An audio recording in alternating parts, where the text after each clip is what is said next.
Shoutout sa mga pamilya namin dyan sa Pinas. Ito, real talk. Alam nyo ba hindi yung sahod ang nagpapasaya sa aming mga OFW? Ang nagpapasaya sa amin ay dahil tuwing sahod ay napapadala agad namin sa inyo. Mabibili nyo na yung mga gusto nyong bilhin. Makakain nyo na rin yung mga gusto nyong gustong kainin. Kaya para sa mga pamilya dyan na may kamag-anak sa abroad, kumustahin nyo rin sila. Kasi yun din yung araw na inaasahan namin kung kumustahin kami ng mga kamag-anak at mahal namin sa buhay. Kahit man lang kung kumain na ba kami, kung may kinakain pa ba kami. Dahil mas ramdam namin yung pagmamahal at pangungumusta sa panahon hindi namin inaasahan.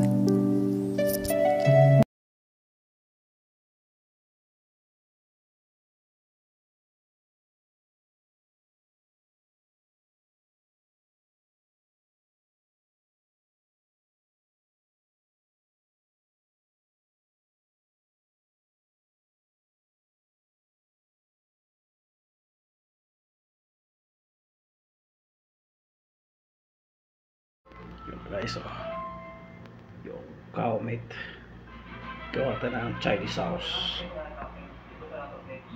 Magkakain tayo guys.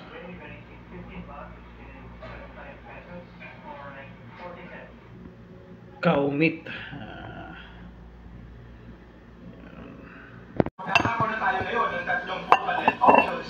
Kaya kung siyempre hindi nyo rin maging problema yan. Yung 15 Pro ay naka 3 times telephoto lens pa rin. Tapos yung 15 Pro Max naman ay may 5 times optical zoom. At ang gamit nila dito ay yung tinatawag nilang tetra prism design. Ibang approach to kumpara sa periscope lens na pangkaraniwang ginagamit sa mga Android phones like Samsung at Huawei. Mas maganda na rin yung stabilization ngayon na sobrang importante sa ganitong klase ng zoom. At well, personally, okay na sa akin ang 3 times zoom. Pero siyempre may mga tao pa rin at photographers pa rin talaga na magugustuhan ng 5 times. Lalo na yung mga tao na mahilig pumunta sa mga concerts and sports events. At gusto ko rin sana i-test to pag available na sa atin. Yun nga lang napag-desisyonan ko na hindi yung Pro Max ang bibilin kong iPhone this year. Mamaya sasabihin ko kung bakit. Pagdating mo rin sa design, rounded na yung edges ngayon, so mas komportable na rin hawakan. Good news, pero hindi naman sobrang big deal sa akin. Kasi nagamit din naman ako ng case sa iPhone. So hindi ko rin ramdam yung sharp edges ng iPhone 14. Ito yung available colors, 15 and 15 Plus. For sure, maraming excited sa kulay pink. Tapos ito naman yung colors na available sa 15 Pro and 15 Pro Max. May black, may white, may blue, at meron ding natural shade color na according sa mga sa nakapag-hands-on. Ito na guys, so limat sa tuyo, suka, 7-up, sibuyas, kung paminta. Yan. So, ilagay na sa rep. Pwede dito cook na to bukas guys.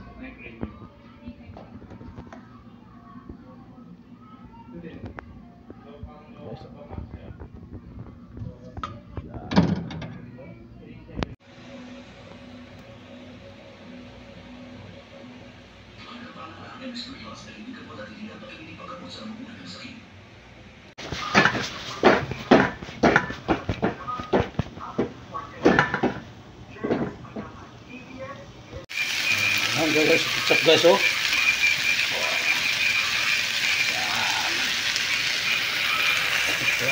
Biscuit guys.